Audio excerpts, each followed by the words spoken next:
Et nos visages s'illuminent à l'idée qu'après avoir passé 10 000 ans, nous n'aurons pas moins de temps. Mais vous savez, le moment où il faut travailler pour le Seigneur, c'est maintenant, n'est-ce pas?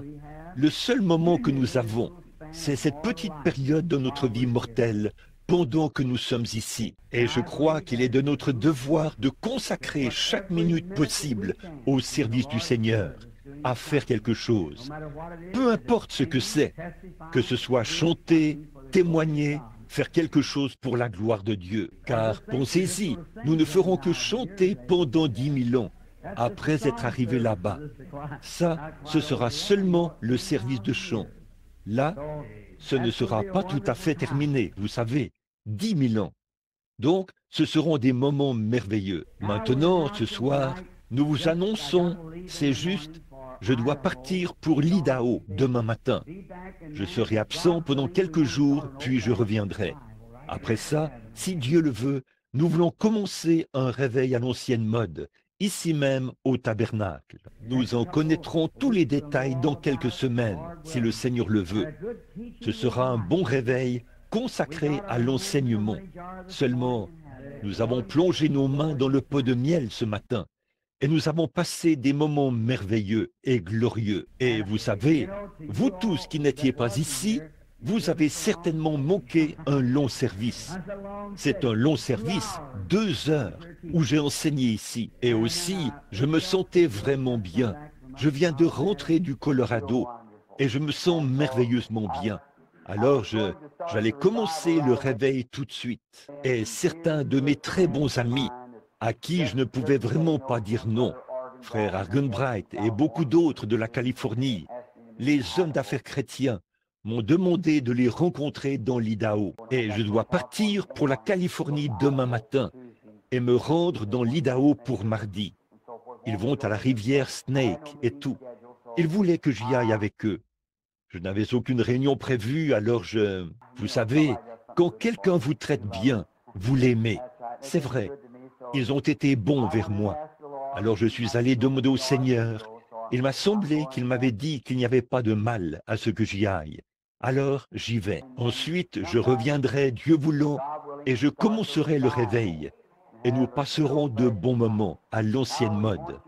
Alors, nous voulons que vous ayez ça à l'esprit et que vous priez à ce sujet, afin que Dieu ouvre tout simplement les écluses du ciel et répande sur nous l'esprit de réveil. Comme nous l'avons dit ce matin, vous savez, les eaux et, par exemple, la rivière, pourrais-je dire.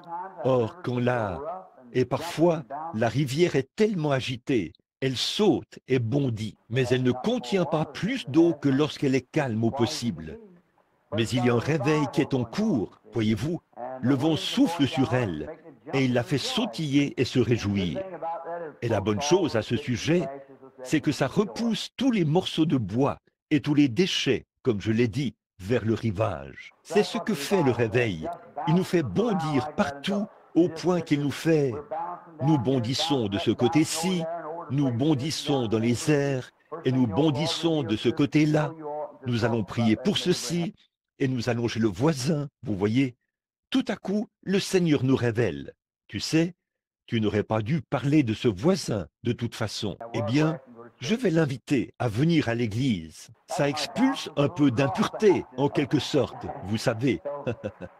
C'est donc ce que nous voulons faire dans ces moments qui viennent. Bon, je ne veux pas prendre trop de votre temps, car je sais que demain, c'est lundi, et c'est un jour de travail. Et pendant la période du réveil, si Dieu le veut, nous voulons que ce soit seulement des services d'environ 1 bonne heure et demie ou 2 heures chaque soir. Le service de chant, puis passer directement à l'enseignement de la parole. Et je crois que les chants, c'est merveilleux. Mais on peut gâcher une réunion avec les chants, vous voyez, quand il y en a trop. Voyez, nous pouvons chanter, mais la maison de Dieu, ce à quoi ça sert, c'est pour la correction, pour la parole, pour la compréhension, l'instruction, afin que nous sachions comment nous conduire. Je pense que vous conduisez très bien vos chants maintenant, comme ce soir.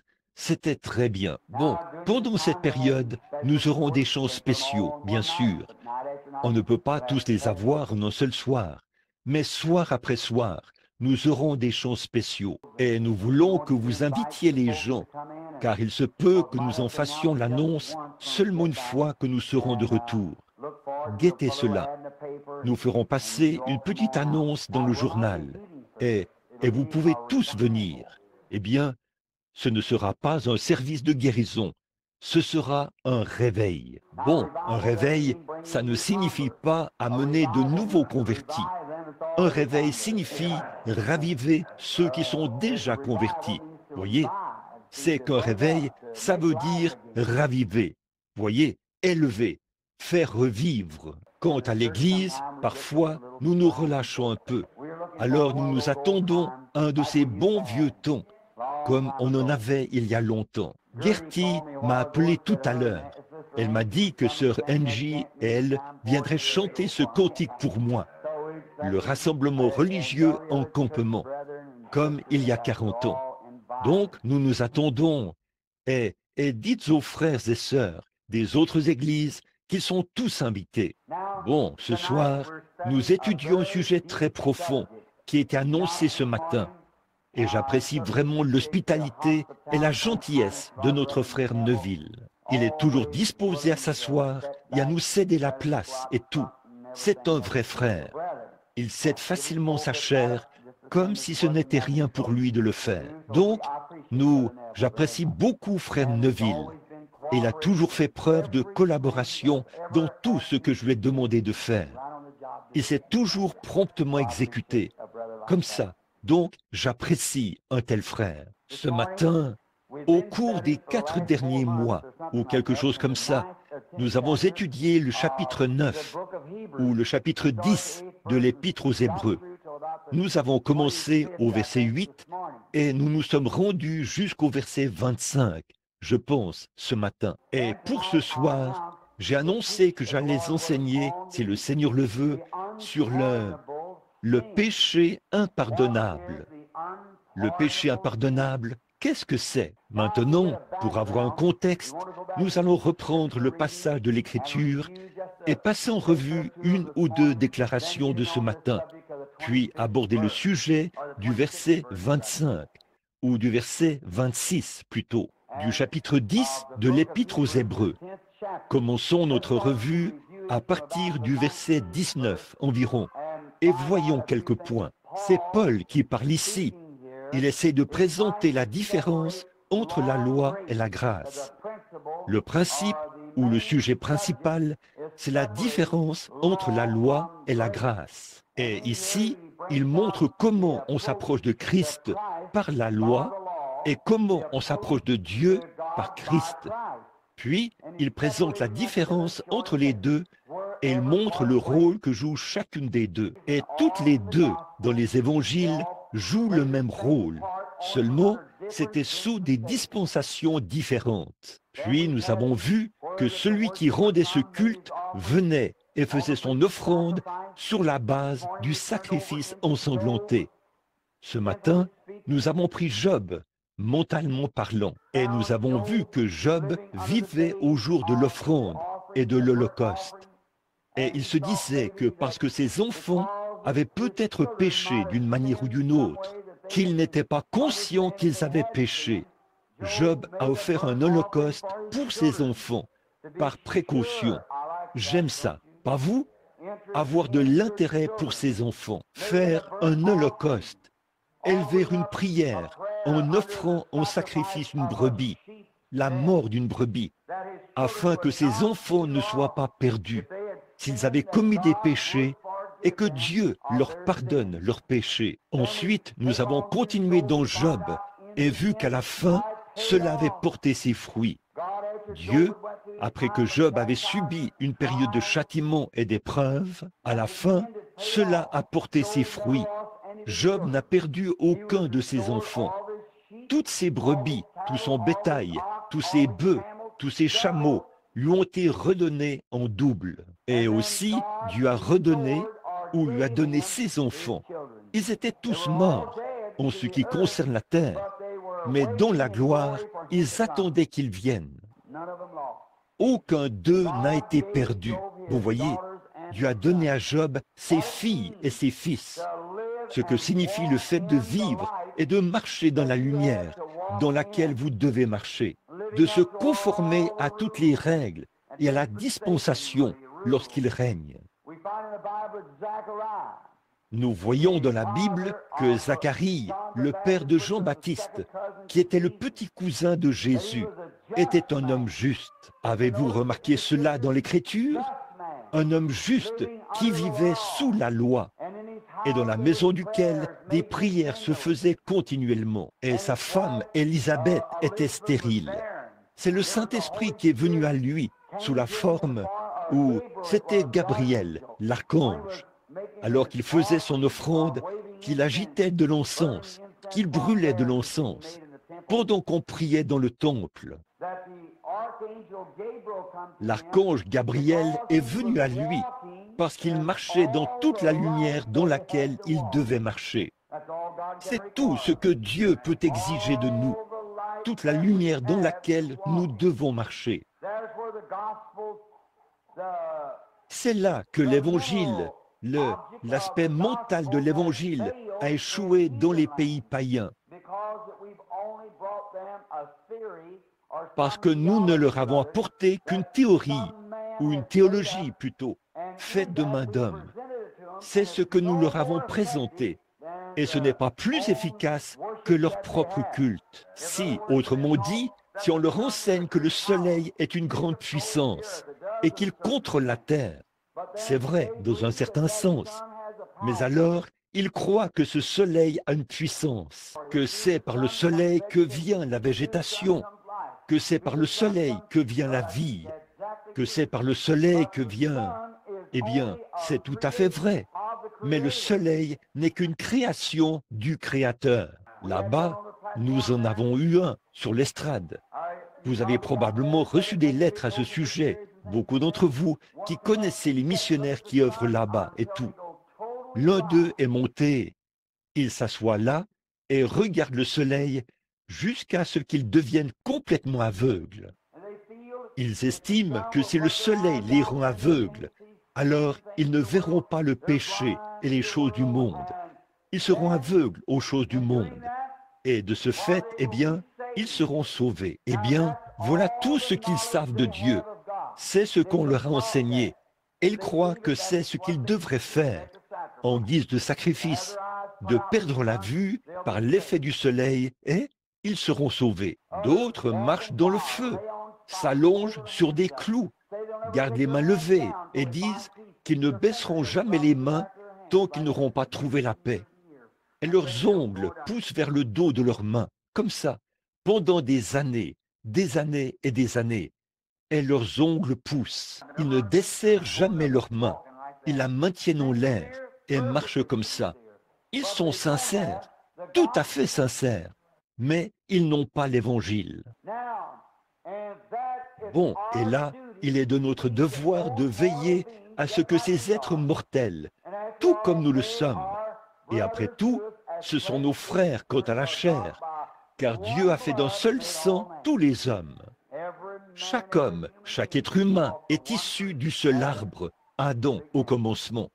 Eh bien là, cela montre qu'il est de notre devoir, en tant que frères chrétiens, de leur apporter le vrai évangile vivant. Donc, dans tout ça, alors que celui-ci est de cette tendance, que l'autre adore les petits animaux, les insectes et ainsi de suite, là, vous voyez, ils adorent la créature au lieu du Créateur. Et une fois qu'ils ont entendu l'évangile du Seigneur Jésus, ils l'ont entendu bien des fois par les missionnaires. Ils distribuent des tracts et ainsi de suite. Ils disent, j'ai dit, messieurs, combien d'entre vous connaissent le Seigneur Jésus? Chacun d'eux. Combien d'entre vous croient qu'il était le Fils de Dieu? Aucun d'eux, voyez? Eh bien, que pensez-vous qu'il était? Oh, il était un enseignant, tout comme les nôtres, et ainsi de suite, voyez? À cause de ceci, il n'y a rien qu'aucun de leurs dieux puisse produire en matière de résultats naturels. Mais par l'évangile du Seigneur Jésus-Christ, chaque parole qu'il a dite s'accomplira. C'est vrai, c'est ça qui fait la différence. Et ce pauvre homme se tenait là, aveugle. Il n'avait pas vu depuis des années et des années. J'ai dit, qu'est-ce que votre religion peut faire pour cet homme? Rien, bien sûr. J'ai dit, mais Jésus-Christ peut lui rendre la vue maintenant. Et il l'a fait. Donc c'est ça, la réalité de l'Évangile. Maintenant, Paul ici, lorsqu'il parlait dans l'Épître aux Hébreux, essayait de dire aux gens que la manière de s'approcher de Dieu, c'était par le sacrifice ensanglanté du Seigneur Jésus-Christ. C'est comme ça qu'on s'approche de lui, par Jésus, car c'est lui l'agneau qui ôte le péché du monde. Et Dieu a reconnu cela. Et maintenant, il dit, dans l'Ancien Testament, quand ils apportaient l'agneau, ils offraient leur offrande, leur sacrifice. Ils tenaient l'agneau par la tête pendant qu'il frissonnait et se mourait. Le sang giclait partout sur ce petit animal, alors que sa veine jugulaire était coupée. Et là, ils prenaient conscience que cet agneau mourait à leur place. Puis, ils repartaient avec la même cruauté de cœur qu'ils avaient à leur arrivée. Le même désir de commettre adultère, le même désir de mentir, le même désir de voler, d'assassiner, et que sais-je encore. Mais une fois qu'un homme pose la main, oh là là, un homme pose sa main sur la tête de Jésus-Christ et confesse son péché, il ressent les douleurs et l'agonie du calvaire, ce que le péché, ce qu'il a dû payer pour racheter l'homme du péché. Et le Saint-Esprit, par le sang de Jésus-Christ, vient purifier cet homme. Il repart étant une nouvelle créature, et c'est une fois pour toutes. Il repart étant une personne différente. Lorsqu'il repart de là, toute la question du péché est réglée pour toujours. Car par un seul sacrifice, dit l'Écriture, il a amené à la perfection pour toujours ceux qui sont sanctifiés. Et il a dit, le Saint-Esprit en rend témoignage. Voyez, ce seul sacrifice pour toujours, il a fait son offrande en donnant sa propre vie.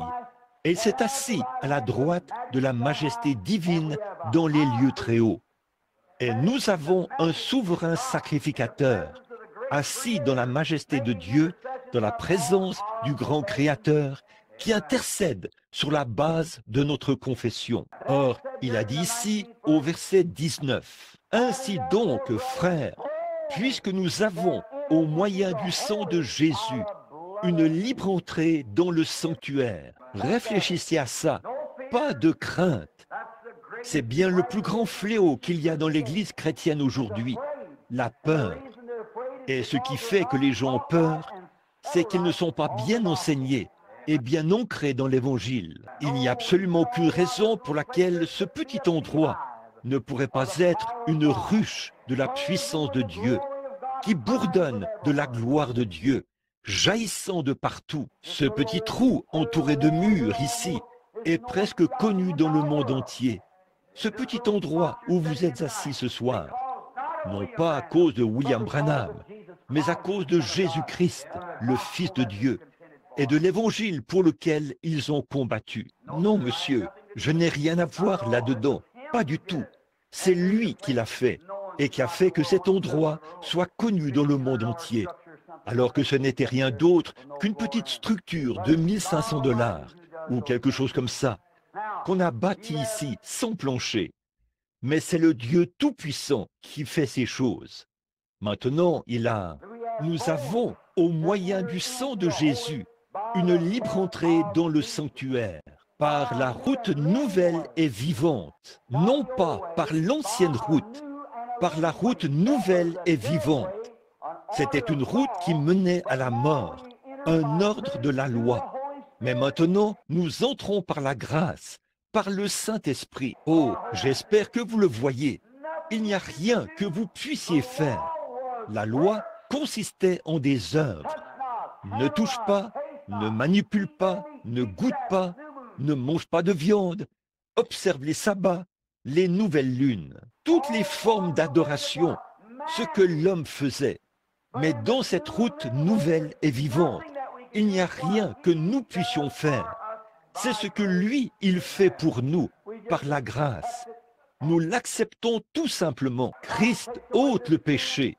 Nous le croyons, nous écoutons l'Évangile. Nous le croyons, nous l'acceptons. Après ça, si nous l'acceptons vraiment du fond du cœur, Dieu nous donne le Saint-Esprit comme témoignage. C'est alors que le Saint-Esprit vous confirme que vos péchés ont disparu et que vous êtes morts au monde. Vous vous relevez en nouveauté de vie pour marcher dans une nouvelle vie, pour vivre une nouvelle vie, pour vivre dans la puissance et dans la présence de Dieu. Il n'est plus question de se laisser entraîner par toutes sortes de choses, mais de marcher selon l'Esprit en tant que fils et filles de Dieu. Romains 8:1 dit « Il n'y a donc maintenant aucune condamnation pour ceux qui sont en Jésus-Christ, qui marchent non selon la chair, mais selon l'Esprit. » Maintenant, pour beaucoup d'entre vous ici, les visiteurs qui viennent des autres églises, je ne veux pas que vous pensiez que je fais des histoires aux autres églises et que j'essaie de complimenter cette église-ci. Ce que j'essaie de faire, c'est de faire sortir de cette église les comportements charnels. Et c'est ça l'essentiel. J'ai beaucoup à faire, mais pour essayer de le faire, gardons le pas de nos propres portes balayées ici. Mais pour ce faire, nous devons utiliser d'autres exemples. Et ça, vous le savez, frères, dans votre église, nous avons tous besoin de passer le balai. Ça, vous le comprenez. Donc, ce qu'il y a, c'est de voir que Dieu ne reconnaît aucune organisation ni aucun groupe de gens. Si vous êtes méthodiste, ce n'est pas parce que vous êtes méthodiste qu'il vous reconnaît. Si vous êtes pentecôtiste, ce n'est pas parce que vous êtes pentecôtiste qu'il vous reconnaît. Il reconnaît uniquement un individu, amen, qui est né, qui a été régénéré par le Saint-Esprit et qui est devenu une nouvelle créature en Jésus-Christ. Il ne reconnaît pas les organisations, il ne reconnaît pas les grands rassemblements. Dieu ne vient jamais dans de grands rassemblements simplement parce que ce sont de grands rassemblements. Il vient parce que les cœurs sont d'un même accord et qu'ils s'attendent à ce qu'ils viennent. Regardez Jésus qui vient dans l'église la plus humble. 2 ou 3 qui sont assemblés en mon nom. Eh bien, j'ai dit ce matin, et je le répète à l'instant, notre petite église ici, en ce qui nous concerne, nous essayons de nous en tenir à la parole de Dieu sans mélange. Il faut que ça vienne d'ici. Les églises, quand les gens organisent leurs églises, ce qu'ils font, c'est qu'ils bloquent les bénédictions de Dieu par leur théologie, de sorte que Dieu ne peut pas se frayer un passage pour bénir son peuple. Ils rendent leur église tellement formaliste, tellement raide et tellement guindée, que le Saint-Esprit ne peut pas venir dans l'église. Et une fois que le diable a vu qu'il avait mis cela en place et que certains allaient quand même se frayer un chemin, il les a laissés ouvrir d'autres canaux qui n'ont aucun lien avec l'Évangile, les faisant ainsi tomber dans le fanatisme. C'est vrai, voyez, ils deviennent soit une bande de fanatiques, soit une bande de guindés. Mais au milieu du chemin, il y a l'évangile du Seigneur Jésus-Christ. Comme ce que je disais ce matin et que je suis en train d'appuyer maintenant en vue de cette grande question que je m'apprête à poser dans quelques instants. C'est ceci. Les hommes prennent les esprits les uns des autres. Prenez garde à ne pas recevoir l'esprit d'un homme au lieu de l'esprit du Seigneur. Allez dans une église, observez la manière dont le pasteur agit et vous verrez la manière dont les gens agissent. Voyez, si le pasteur est vraiment guindé et raide, les gens seront pareils. Si vous allez là où il y a de l'extravagance et du fanatisme, les gens seront pareils. Alors frères, nous devrions être reconnaissants ici, au tabernacle, ce soir, d'avoir un pasteur sensé, saint d'esprit, qui prêche le plein évangile dans sa puissance, avec simplicité et liberté. Oui, monsieur, s'il y a quelque chose que je veux représenter correctement dans ce monde, si je ne représente pas correctement l'humanité, je veux représenter Jésus-Christ dans sa vie. Je veux être un chrétien selon la Bible. Ce que la Bible dit, c'est ce que je veux croire. Peu importe qui est en désaccord ou qui ne l'est pas. Je ne me dispute pas avec eux, mais je veux croire la Bible. Ceci, c'est la parole de Dieu. Je crois que c'est vraiment le plan du salut. La parole de Dieu est le seul rocher qui subsistera au fil des âges. C'est la parole de Dieu. Jésus a dit, « Les cieux et la terre passeront, mais ma parole ne passera jamais. » Donc, je crois que ceci, c'est la vérité. Est-ce que Dieu, je le dis humblement devant ma petite église, comme ceci, je ne pourrais pas le dire dans les grandes réunions, parce que les gens vont rouspéter et tout. Mais en tant que voyant à qui Dieu donne des visions, ça ne fait pas de moi quelqu'un de meilleur que l'ivrogne qui s'est converti il y a 10 minutes quelque part. C'est vrai, il est un chrétien comme moi. Il ira dans le même ciel et jouira des mêmes bénédictions et des mêmes choses que moi, ou que n'importe qui d'autre. Il n'y a personne d'important ni personne de grand dans le royaume de Dieu. Nous sommes tous un. C'est vrai, tout le monde est pareil, frères et sœurs. Que nous soyons jaunes, noirs, blancs, quoi que nous soyons, nous sommes un en Jésus-Christ. Il n'y a pas de docteur en théologie, de docteur en droit, et les tout-petits, les diacres et les concierges, ou quoi que ce soit d'autre. Ils sont tous pareils en Jésus-Christ, une seule personne. Il n'y en a pas un qui soit supérieur à un autre. C'est pourquoi nous sommes frères et sœurs dans le Seigneur Jésus-Christ. Et là, quand nous nous rassemblons et que nous sommes assis dans les lieux célestes, d'un même accord, d'un même cœur, d'un même accord, alors le Saint-Esprit peut venir et nous bénir et nous donner la précieuse parole de Dieu.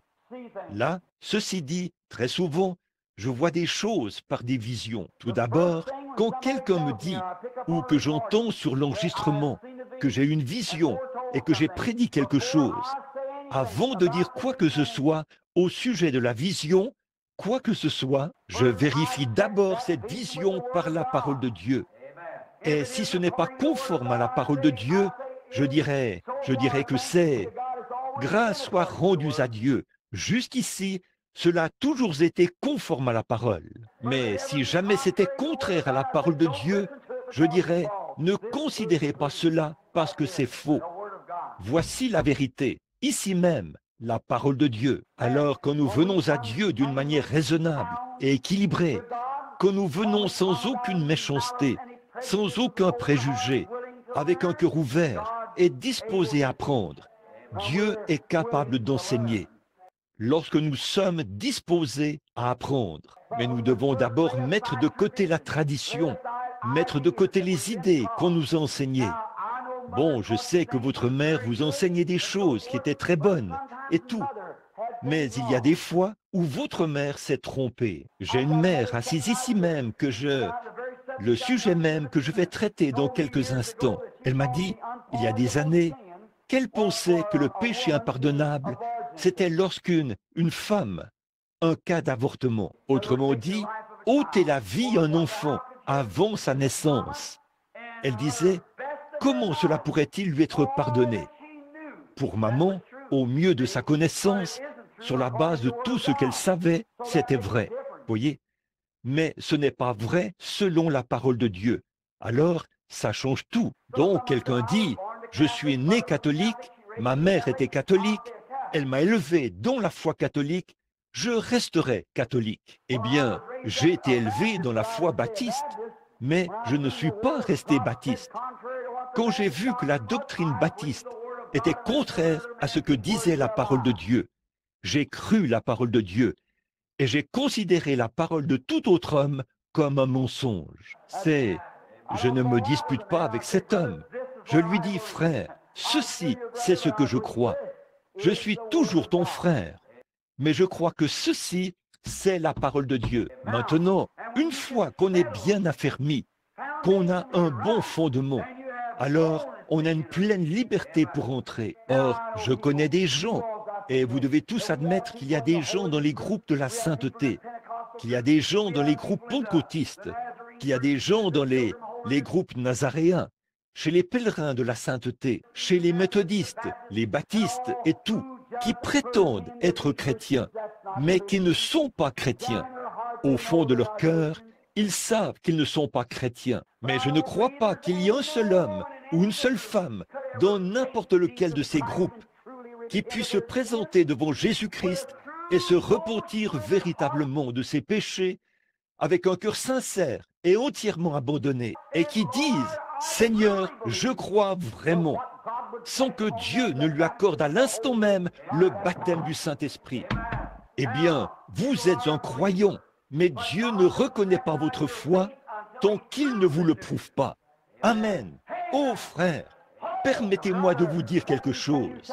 Lorsque votre foi, il se peut que ce soit reconnu d'après vos pensées à vous, mais quand cela arrive dans les pensées de Dieu, Dieu scelle cette foi par le baptême du Saint-Esprit. Abraham a cru Dieu et cela lui était imputé à justice. Dieu lui a donné le sceau de la circoncision comme signe qu'il l'avait accepté. Alléluia! Et le sceau du Dieu vivant aujourd'hui, sondez les Écritures. C'est le baptême du Saint-Esprit dans le cœur humain. Amen. Éphésiens 4,30 dit « N'attristez pas le Saint-Esprit de Dieu, par lequel vous avez été scellés jusqu'au jour de votre rédemption. » Le sceau de Dieu, Dieu qui vous reconnaît comme étant un croyant, vous scelle dans le corps par le baptême du Saint-Esprit. Alors, si vous n'avez pas été séduit pour croire une théorie, une émotion ou quelque chose de ce genre, ce qui est très bien, je n'ai rien contre ça. Peu importe de quelle manière Dieu vous l'a donné, ça ne concerne que Dieu et vous, voyez-vous. Mais une fois qu'un homme est né de l'Esprit de Dieu, vous le verrez s'avancer avec autant d'assurance et d'humilité possible jusqu'au trône de la grâce. Il saura qu'il a le droit de manger de l'arbre de vie. En effet, il s'est passé quelque chose en cet individu, une expérience qu'il n'a jamais trouvée nulle part ailleurs dans le monde.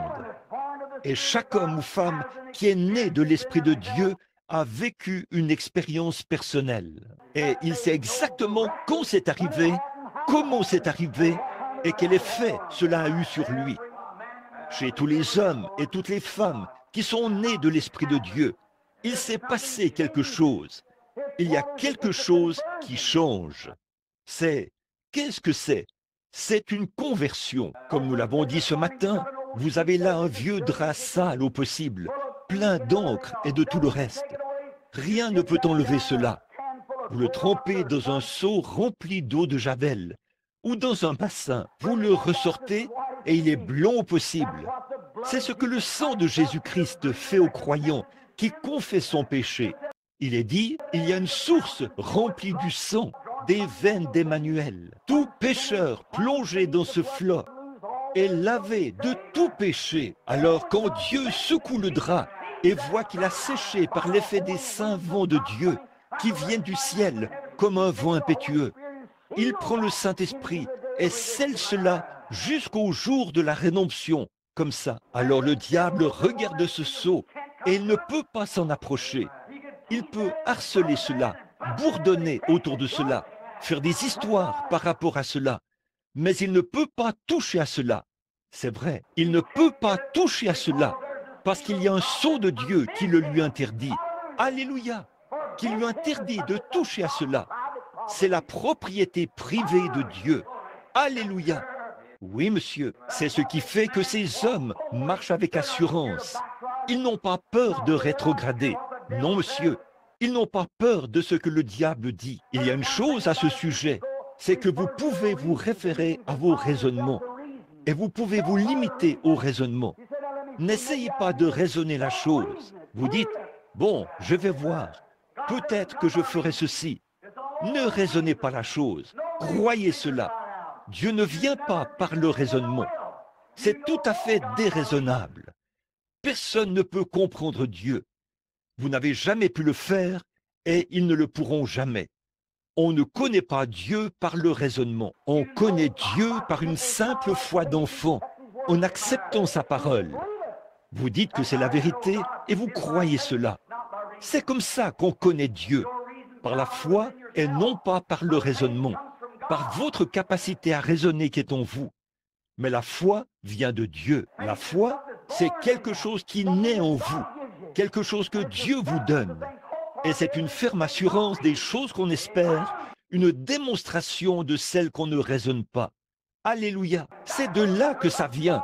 Par cela, par la puissance sans mélange du Seigneur Jésus-Christ, qui fait d'une créature une nouvelle personne et la baptise à nouveau du Saint-Esprit. Il le lave, le suspend et le scelle dans le royaume de Dieu. Et là, il se tient debout et sait où il en est. Tous les démons de l'enfer ne pourraient l'en dissuader. Vous pourriez très bien braquer une mitrailleuse sur lui. On a déjà essayé ça.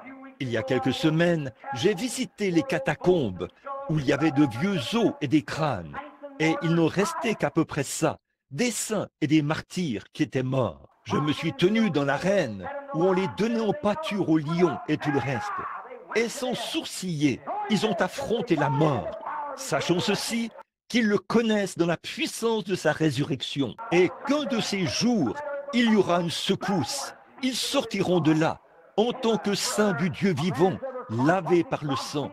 Oh frère, un homme qui est un jour entré en contact avec Dieu ne peut plus être le même. Je me souviens du vieux Légion, de ce jour où cet homme a rencontré Jésus-Christ, alors qu'il avait l'esprit dérangé. Les démons l'avaient possédé, au point qu'il était une légion. Mais une fois dans la présence de Christ, il est rentré chez lui, raconter aux siens les bonnes choses que Dieu avait faites pour lui. Les gens disent que la religion rend fou. Ce n'est pas le cas. Vous n'avez pas votre bon sens tant que vous n'avez pas trouvé Jésus-Christ, car il est le seul auteur de la vie qui peut vous redonner votre bon sens. Alors nous avons, au moyen du sang de Jésus-Christ, une libre entrée dans le sanctuaire. Amen.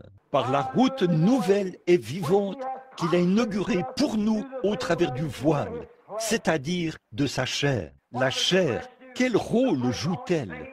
La chair sert uniquement de voile au sang. C'est le sang qui est la vie. En effet, le seul moyen de conserver la vie dans mon corps, c'est que la peau, la chair, les tissus, les nerfs, et ainsi de suite, maintiennent le sang à sa place, afin qu'il puisse apporter la vie à ce tabernacle dans lequel j'habite. Pas vrai? C'est ce qui servait de voile entre Dieu et les hommes. Le sang, les nerfs et la peau de Jésus-Christ, le Fils de Dieu. La naissance pure de son, que Dieu le Père a couvert de son ombre la Vierge Marie, et a créé en elle la cellule sanguine de son propre être, la création. Et dans cela, sa peau le cachait aux hommes. Mais un jour, le péché de l'homme a ouvert son cœur d'un coup de lance, et son sang a coulé sur le sol.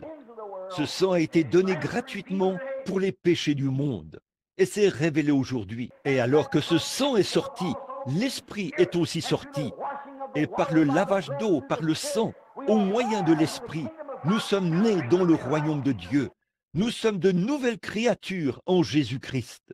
Dieu a pris ce corps mort et immobile qui gisait dans la tombe et l'a ressuscité pour notre justification.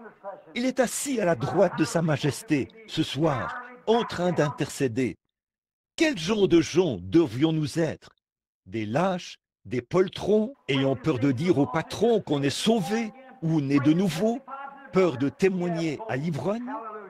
Nous avons, alléluia, par le sang de Jésus-Christ, une libre entrée dans le sanctuaire. Oh, ça traitera, on vous traitera d'exalté, on vous traitera de tous les noms. Qu'est-ce que ça change?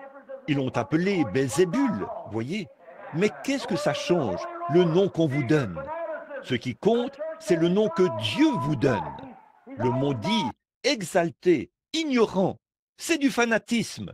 L'Église dit, il a fait fausse route, il a perdu la raison. Mais Dieu dit, celui-ci est mon fils. Je préférerais avoir ça plutôt que toute la gloire des hommes. Je ne veux pas que les hommes me passent la main dans le dos. Je veux que Christ me prenne par la main. Amen. Est-ce là votre témoignage? Ça me rappelle le petit David, une fois, quand l'arche s'était retrouvée parmi les Philistins et tout. Il n'y avait plus de réveil en Israël. Un jour, alors que David se tenait là, il a regardé de l'autre côté de la colline et il a vu l'arche qui arrivait. il est devenu un exalté. Il s'est mis à danser et à courir partout de toutes ses forces. Et sa future femme s'est moquée de lui. Eh bien, a-t-il dit, tu n'aimes pas ça, hein?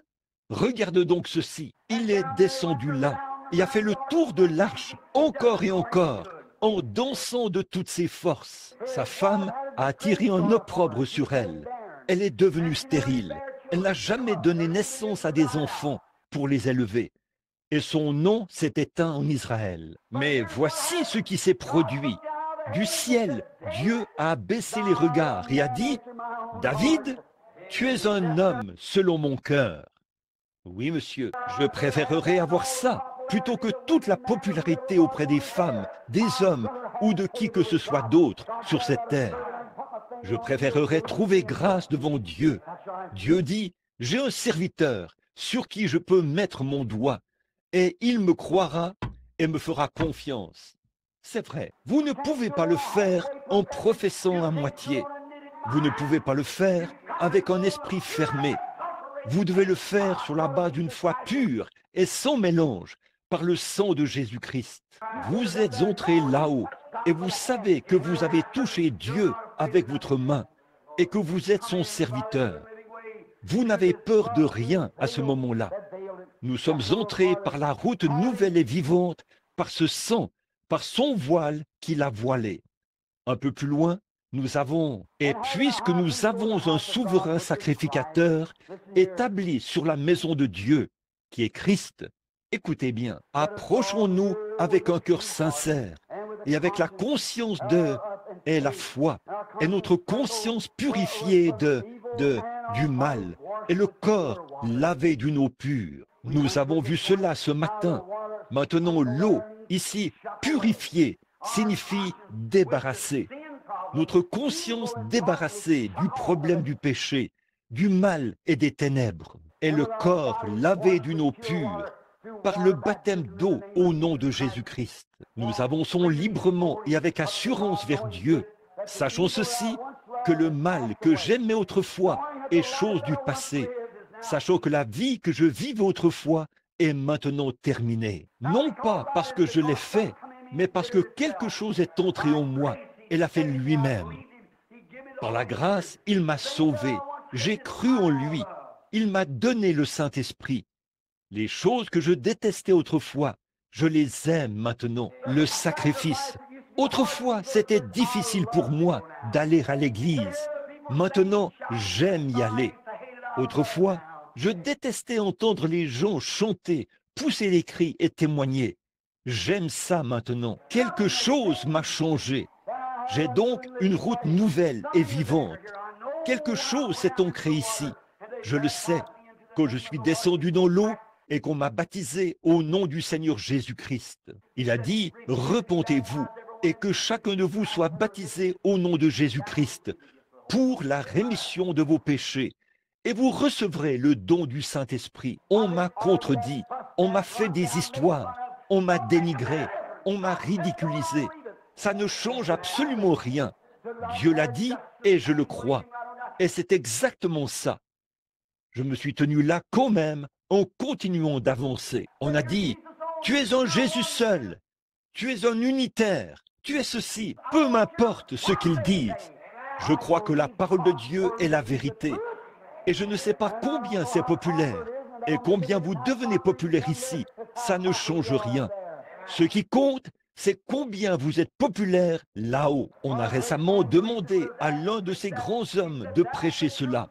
Il a dit, c'est la vérité, mais si je disais cela, mon assemblée se lèverait et sortirait. J'ai dit, je préférerais prêcher la vérité aux quatre murs. De ces pierres, Dieu peut susciter des enfants à Abraham, plutôt que de faire des compromis sur l'évangile. Oui, monsieur, car un jour, ce livre-ci me jugera. C'est vrai, là-haut, les paroles de Dieu seront mon juge au jour du jugement. Je dois prêcher la vérité, peu importe combien elle blesse ou ce qu'elle blesse. Écoutez ceci maintenant. Là, nous continuons. Retenons fermement notre profession de notre espérance. Celui qui a fait la promesse est fidèle. Veillons les uns sur les autres pour nous exciter les uns les autres à la charité et aux bonnes œuvres. Ici, exciter signifie encourager. Encouragez-vous les uns les autres à la charité et aux bonnes œuvres. Si dans l'Église, vous voyez un frère qui a quelque chose contre un autre frère, ne dites pas quelque chose pour attiser cela, mais dites quelque chose qui les réconciliera. Excitons-nous les uns les autres aux bonnes œuvres et à la charité. Voilà ce que nous devons faire. Qu'est-ce que c'est? C'est un homme qui est né de nouveau. Mon frère, si ce soir, ce n'est pas ce sentiment qui vous anime lorsque vous voyez vos frères en train de se disputer et d'échanger des mots cinglants entre eux, si vous ne ressentez pas le besoin de les réconcilier, il est temps que vous alliez à l'autel. C'est vrai, il s'est passé quelque chose dans votre vie. Il y a quelque chose qui vous a séduit. Vous n'avez pas l'expérience que Dieu veut que vous ayez. Car Jésus, lorsqu'il était injurié, il n'a pas rendu les injures. Lorsqu'on a dit du mal de lui, il n'a pas répondu. Et lorsqu'ils l'ont fait du mal, il s'est retourné et leur a fait du bien. Lorsqu'ils l'ont persécuté et l'ont cloué à la croix, il a baissé les regards et a dit, « Père, pardonne-leur, car ils ne savent pas ce qu'ils font. » Si ce genre d'esprit n'est pas en vous, le Saint-Esprit n'est pas encore entré en vous, car c'est ce même esprit qui était en Jésus-Christ. La Bible dit que cela soit en vous. Christ est dans son Église. Maintenant, Branham Tabernacle, vous tous qui êtes ici, nous n'avons pas d'organisation, nous n'avons pas de carte d'inscription, ni rien. La seule chose que nous avons ici, c'est la communion fraternelle. Et vous qui avez la communion fraternelle en Jésus-Christ avec nous ce soir, et qui communiez avec nous chaque soir, chaque fois, nous sommes toujours heureux de vous avoir ici. Nous voulons que vous soyez ici. Vous n'avez pas à vous joindre à nous. Nous, la seule chose que vous avez à faire, c'est de venir adorer avec nous. Et nous nous attendons à ce que chacun de vous garde le vrai mystère de Dieu dans son cœur sans défaillir. Venez adorer. Avancez-vous à l'autel et tout. Aimez-vous les uns les autres. Soyez en harmonie les uns avec les autres. Et si vous voyez un frère s'écarter du chemin, allez vers lui et réconciliez-vous avec lui si vous le pouvez. C'est vrai, c'est ce que nous devons faire. Et mes amis, si jamais vous... Que faites-vous donc si vous ne faites pas ça? Vous devenez simplement une créature misérable et non un chrétien. C'est vrai. Et tout ce que vous faites, c'est en vain. Jésus n'a-t-il pas dit, c'est en vain que vous m'honorez, en enseignant comme doctrine des commandements d'hommes. Vous dites, eh bien, j'ai adhéré à l'Église, j'ai mis mon nom dans le registre, j'ai fait ces choses. Ça n'a absolument rien à y voir. Si un homme ne naît d'eau et d'esprit, il n'entrera point dans le royaume. Remarquez, j'en arrive maintenant au dernier verset, juste avant de terminer, ou avant d'aborder mon sujet principal. Ensuite, je ne vous retiendrai pas trop longtemps. N'abandonnez pas votre assemblée. Venir à l'église. Et cela d'autant plus que vous voyez s'approcher le jour. Les gens renoncent à aller à l'église. Les églises commencent à se vider maintenant. La guerre est terminée. Tout le monde mange à sa faim, a des vêtements de rechange, on a ses bons travail et bien installé. On n'a pas de temps pour vous lorsque vous allez au magasin. J'ai appelé l'autre jour pour faire réparer ma chaudière. On m'a dit, est-ce que c'est nous qui l'avons installée? J'ai dit, non, c'est quelqu'un d'autre. Mais ils ont cessé leurs activités. Alors ont-ils dit, voyez ça avec ces gens qui ont cessé leurs activités. Oui, vraiment indifférents. À une époque récente, il y a seulement quelques années, ils auraient couru après n'importe quel client. Mais ils ont suffisamment d'argent. Ils s'en fichent. Ils laissent ça de côté. Mais je vais vous dire une chose. Vous serez rongés par la pourriture de ces choses-là. Mais il a dit, ne convoite pas les vaines richesses qui passent rapidement, cherchent à obtenir ces trésors célestes. Ils ne passeront jamais. J'ai connu la crise économique. J'ai connu la prospérité. J'ai connu toutes les deux. Mais je ne lâcherai jamais la main de Jésus-Christ pour tout l'argent et toutes les richesses que vous pourriez amasser sur la surface de cette terre et tout le reste. Il est mon ami quand je suis fauché. Il est mon ami quand je suis dans l'abondance. Je l'aime quand j'ai faim. Je l'aime quand je suis rassasié. Je l'aime quand je suis dans le chagrin. Je l'aime quand je suis heureux. Je l'aime parce que je l'aime. Parce qu'il m'a aimé le premier. Amen.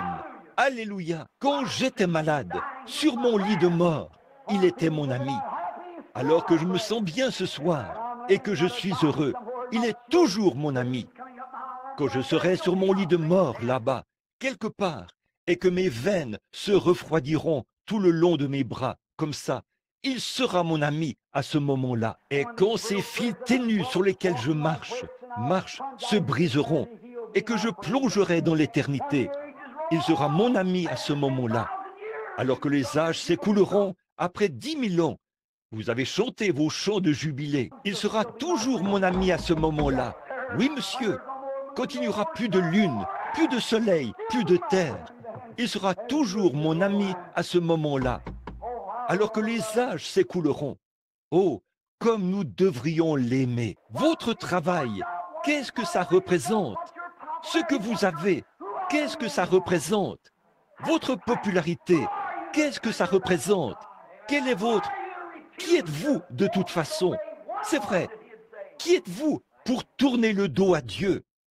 Qui êtes-vous pour refuser, pour désobéir à une seule parole qu'il dirait? Qui êtes-vous pour détourner la tête devant la parole de Dieu? Parce qu'un prédicateur ou quelqu'un d'autre vous a dit que c'était pour une autre époque. Qui êtes-vous pour croire l'homme plutôt que Dieu? Croyez Dieu plutôt que l'homme. C'est ainsi qu'on peut être l'ami de Dieu. Maintenant, regardez bien. Voyant toutes ces choses mises ensemble, alors Paul donne ce grand point culminant, cette glorieuse réponse. Maintenant, la voici. Écoutez bien. Car si nous péchons volontairement, après avoir reçu la connaissance de la vérité, il ne reste plus de sacrifice pour le péché. Car si nous péchons volontairement, après avoir reçu la connaissance de la vérité, il ne reste plus de sacrifice pour le péché. Résumons cela pendant un instant, alors que nous terminons. Je vais vous faire part de ceci. Et voilà précisément ce que je vais utiliser comme base pour mon prochain réveil. Précisément ce passage de l'Écriture. Si nous péchons volontairement, après avoir reçu la connaissance de vérité, il ne reste plus de sacrifice pour le péché. Écoutez,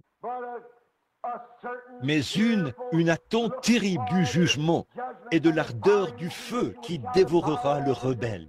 Celui qui a violé la loi de Moïse meurt sans miséricorde sur la déposition de 2 ou de 3 témoins. De quel pire châtiment, oui, celui qui aura tenu pour profane et piétiné le sang de Jésus-Christ, l'alliance par laquelle vous avez été sanctifiés et qui aura outragé les œuvres de la grâce.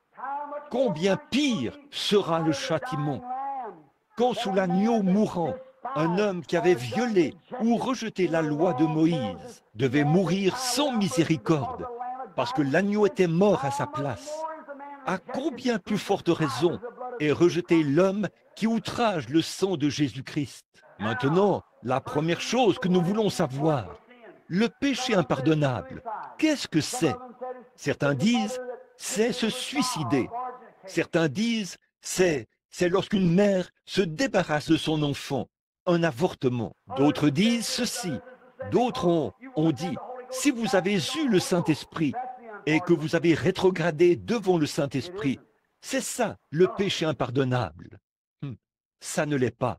Non, monsieur. Examinons cela intelligemment. Examinons cela par la parole de Dieu. Bon, dans le livre de Matthieu, au chapitre 12, Jésus avait chassé d'un homme un esprit muet et aveugle, ou un esprit sourd et muet, je crois. Après qu'il l'a chassé, ce sourd-muet a parlé. Les gens se sont retournés et l'ont regardé. Ils ont dit, eh bien, c'est par Belzébul, le chef des démons, qu'il chasse les démons. Et Jésus s'est retourné et leur a demandé comment pouvait-il croire avec un cœur rempli d'iniquité et cette façon d'être. Pourquoi? Pourquoi les a-t-il condamnés? Pourquoi? À cause de ceci, la parole de Dieu elle-même les condamnait. Car Jésus, Pierre n'a-t-il pas dit le jour de la Pentecôte, dans Acte 2, vers le verset 24, les versets 23 et 24, il a dit, « Homme israélite, Jésus de Nazareth, cet homme à qui Dieu a rendu témoignage devant vous, Dieu a rendu témoignage de lui par les signes, les prodiges et les miracles qu'il a opérés devant vous, et dont vous êtes vous-même témoins. » Ici, la première chose à laquelle nous devons penser maintenant, lorsque Jésus a dit à ces pharisiens là, au chapitre 12, il a dit, « Si un homme parle contre le Fils de l'homme, il lui sera pardonné. Mais quiconque parle contre le Saint-Esprit, il ne lui sera jamais pardonné, dans ce siècle ni le siècle à venir. » Que signifie dire du mal d'eux?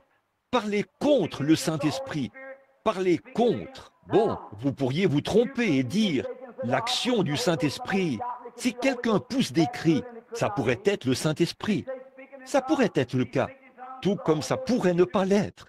Vous dites, le parler en langue. Si quelqu'un parle en langue, est-ce le Saint-Esprit qui parle par lui? Ça pourrait être le cas, tout comme ça pourrait ne pas l'être. C'est tout à fait vrai. En effet, j'ai vécu assez longtemps pour savoir que tous ceux qui parlent en langue n'ont pas forcément le Saint-Esprit en eux. J'ai vu des démons parler en langue. J'ai vu des sorciers guérisseurs parler en langue. Je les ai vus boire du sang dans un crâne humain et parler en langue. J'ai vu des crayons qui avaient été posés sur la table, écrire en langues inconnues, et des sorciers lire cette écriture. Cela ne signifie pas qu'ils sont chrétiens. J'ai vu des gens pousser des cris et sauter en l'air et louer le Seigneur, puis aller voler, mentir, tricher et tout le reste. Je sais que ça ne vient pas de Dieu, mais je vous le dis, frère, là où il y a l'amour divin, l'amour parfait de Dieu dans le cœur, scellé, le même hier et aujourd'hui, qui continue d'agir, on peut commencer à considérer cela. Jésus a dit, « À ceci, tous connaîtront que vous êtes mes disciples, quand vous avez de l'amour les uns pour les autres. Les langues cesseront, la connaissance disparaîtra, la foi défaillira, et toutes ces choses-ci. Mais quand ce qui est parfait sera venu, c'est-à-dire l'amour, cela ne passera jamais. » C'est vrai, l'amour de Christ. Je ne peux pas juger d'après les choses que vous faites. Le seul juge qui soit, c'est le Dieu Tout-Puissant. Mais Jésus a dit, c'est à leurs fruits que vous les reconnaîtrez. Bon, nous savons une chose. Maintenant, regardez bien. Voici ce qui couronne tous les versets de la Bible. Nous allons prendre cela dans quelques instants et vous montrer que chaque passage où cela a été mentionné, l'impardonnable, le péché impardonnable. Puis Paul vient ici. Pour couronner le tout, il dit, si nous péchons volontairement, après avoir reçu la connaissance de la vérité, il ne reste plus de sacrifice pour le péché. Alors, c'est forcément ça, le péché impardonnable. De pécher volontairement. Pas vrai? Celui qui pêche volontairement. Maintenant, le péché, qu'est-ce que c'est? Ensuite, ce qu'il faut savoir, c'est ce qu'est le péché. Le péché, c'est de désobéir. Le péché, c'est de rejeter. Maintenant, regardez bien. Le premier péché, j'avais un endroit ici que je voulais vous montrer. Le premier endroit dans cette Scofield, ici, ce qu'il a écrit ici, en note de bas de page. Je crois que ça se trouve dans Romains, chapitre 3. Il a dit ici, en s'appuyant sur Webster pour en donner l'interprétation, bien sûr, dans ses notes de bas de page. Il a dit, le péché, c'est de rejeter la volonté de Dieu révélée. Le péché, dans sa forme initiale, c'est de rejeter la parole de Dieu révélée, ce que Dieu ou la volonté de Dieu. Lorsque Dieu révèle quelque chose comme étant sa volonté, de rejeter cela, c'est blasphémer. ou rejeter Dieu. Quel a été le premier péché? Examinons cela. Retournez là dans Genèse 3. Vous pourrez le lire quand vous rentrerez chez vous, si vous le voulez. Dans Genèse 3, quand Dieu a créé le jardin d'Éden, il a mis Adam et Ève. Il leur a dit des choses qui étaient sa parole, qu'ils pouvaient faire et des choses qu'ils ne pouvaient pas faire. Maintenant, regardez bien. Lorsque Satan est venu vers Ève, il a dit, Dieu a dit, vous n'en mangerez point, mais certainement que vous ne mourrez point.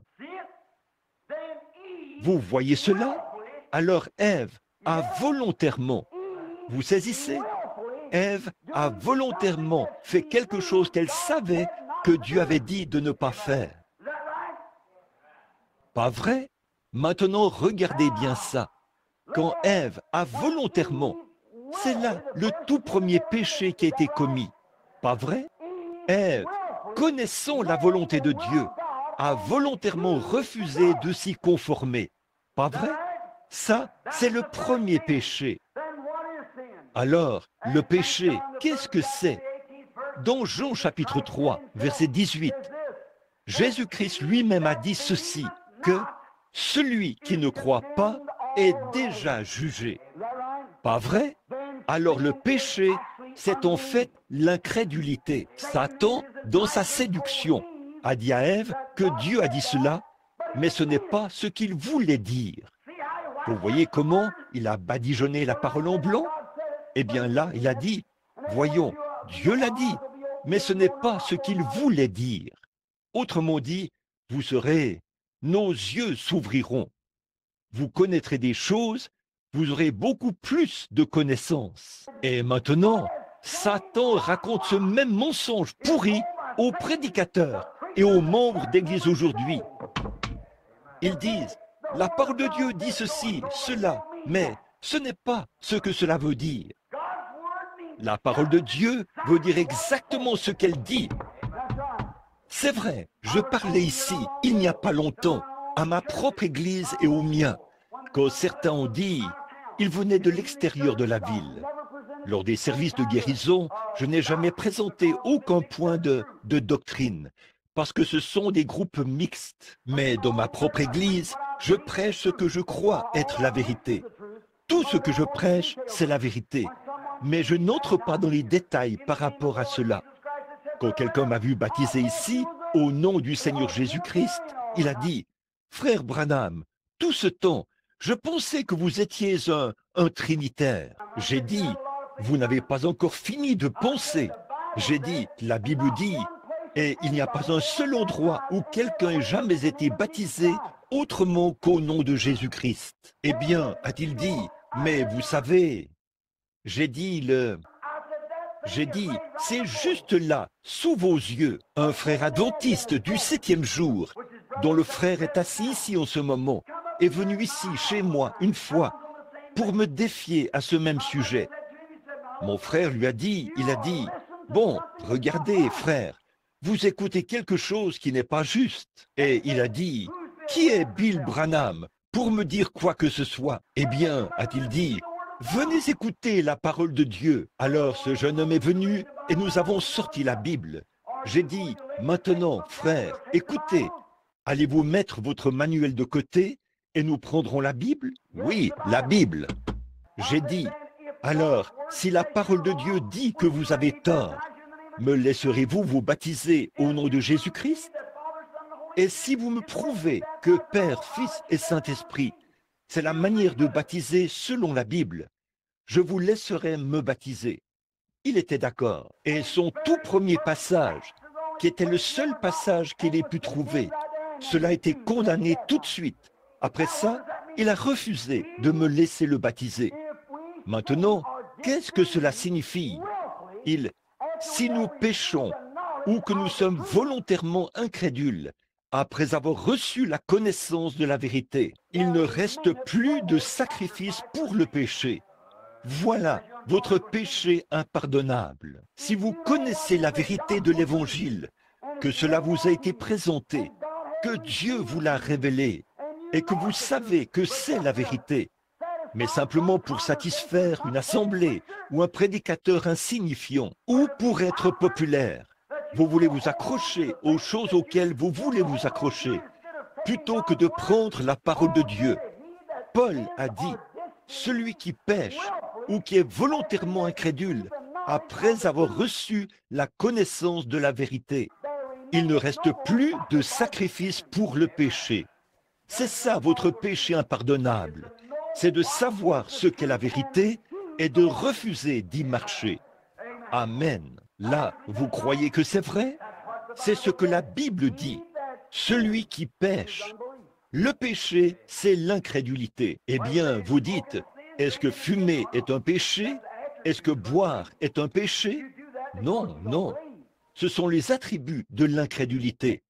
Vous faites ces choses parce que vous ne croyez pas. Si un homme dit qu'il croit, il faut qu'il soit un chrétien et qu'il marche selon ce qu'il dit être. Vous voyez, un attribut. La pomme n'est pas l'arbre, c'est l'attribut de l'arbre. Et si vous mentez, volez, trichez, fumez et faites toutes ces choses, et que vous prétendez être chrétien, c'est parce que vous n'êtes pas né de nouveau. C'est vrai, ça montre que c'est ce genre de vie qui est en vous. Jésus a dit, c'est à leurs fruits que vous les reconnaîtrez. Vous voyez? Et si vous faites ces choses, la Bible dit, si vous aimez le monde ou les choses du monde, l'amour de Dieu n'est même pas en vous. Vous êtes simplement religieux et vous n'avez jamais été sauvé. La religion est une couverture, mais le salut, c'est la liberté. Alléluia! Le salut met à découvert, c'est vrai, et montre ce que vous êtes. C'est vrai. Ainsi, la raison pour laquelle nous agissons mal, c'est parce que nous ne croyons pas. Mais si vous croyez de tout votre cœur que Jésus-Christ est le Fils de Dieu, Dieu est tenu, si votre témoignage est vrai, de vous donner le baptême du Saint-Esprit, de vous sceller dans le royaume jusqu'au jour de votre rédemption. C'est vrai. Et si vous dites, eh bien, j'ai le Saint-Esprit, gloire à Dieu, je sais que je l'ai, je suis tombé sous l'effet de l'Esprit. Oh, ce n'est pas du tout le signe que vous avez le Saint-Esprit, pas du tout. Mes amis, j'ai vu toutes sortes de choses tomber sous l'effet des esprits. C'est vrai, ça ne veut pas dire que vous avez le Saint-Esprit, mais quand vous avez l'amour de Jésus-Christ dans votre cœur, quand Dieu fait de vous un chrétien, quand il vous scelle dans son royaume, il se peut que vous tombiez aussi sous l'effet de l'Esprit. Il se peut que vous fassiez ceci, cela, autre chose. Peu importe ce que c'est, mais votre vie va cadrer avec votre témoignage. Votre vie témoigne tellement fort que peu importe ce que vous dites, les gens ne vous croient pas. Si vous ne vivez pas cela, ils ne vous croiront pas. Vous-même, vous ne le croyez pas, et les gens ne le croient pas. Alors, vous ne faites que vous rendre malheureux. Pourquoi ne venez-vous pas avec un cœur sincère dire « Oh Dieu, je confesse mes torts, je crois en Jésus-Christ de tout mon cœur. Maintenant, oh Dieu, donne-moi le Saint-Esprit. » Il le fera. C'est vrai, il le fera. Alors, cela produira son fruit, parce que vous croyez. Maintenant, vous dites, eh bien, j'ai arrêté de fumer, j'ai arrêté de boire, j'ai arrêté de faire ceci, cela et autre chose. Frère, n'importe quel pécheur peut faire cela. Certainement, il le peut. Ça ne veut pas dire, en temps de guerre, vous voyez un homme et disons qu'il porte l'uniforme américain. Eh bien, frère Robertson, frère Funk, beaucoup d'entre vous, des soldats ici, vous ne pouviez pas faire confiance à un homme juste parce qu'il portait l'uniforme américain. Il pourrait être un espion, il pourrait être un Allemand, il pourrait être un ennemi.